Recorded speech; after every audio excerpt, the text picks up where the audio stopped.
สวัสดีจ้าสวัสดีจ้าเด้อทางทีมงานเฮาได้ขึ้นผาเพดานแล้วเลยเด้อนี่ใช้เวลาเพียง3 มื้อเนาะต้องเดินระบบพื้นระบบไฟไปพร้อมๆกันเลยนี่ตอนนี้กำลังเข้าสู่คอน sumer เด้อโดยสร้างลี่จัดให้เนาะทางนี้มื้อนี้เพิ่นก็ได้ใช้ชุดเสือพร้อมสร้างเนาะเสือพร้อมสร้างสิทธิ์เก่าของโรงเรียนเทคนิควิชาชีพแขวงชลเขตเด้อเลยตอนนี้โรงเรียนเทคนิควิชาชีพแขวงชลเขตเพิ่นจะได้เปิดโรงเรียนใหม่เด้อเป็นโรงเรียน2026-2027เด้อเพิ่นจะทำนักศึกษาใหม่เด้อมี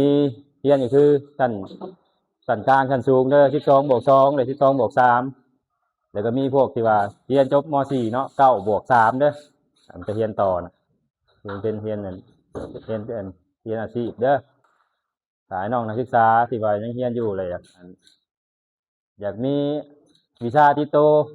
ก็มาหาเงินเงินเพิ่มนะก็มาทางทีมงานเท่าได้เนาะทางทีมงานสร้างรี่เด้อ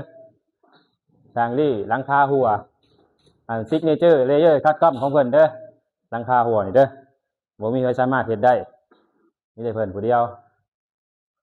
แล้วก็ไอ้น้องเฮาก็ยังมีตอนนี้มี4 คนได้น้องเฮาเด้อในทีมงานตอนนี้สร้างเหิดคนหล่อที่สุดสร้างรุ่นดังแหนบมื้อใดที่ว่ามันนั่นน่ะมันใช้เครื่องขี่ละลายนี่เฮาจะถ่ายติดโตมันตลอดมื้อใดมันขี่มันใช้เครื่องที่เฮาบ่ถ่ายมันมันขนาดว่าดังแหนบได้เนาะก็ยังหล่อขอบใจหลายๆเด้อที่ว่าติดตามคลิปเฮาขอบใจหลายๆเด้อ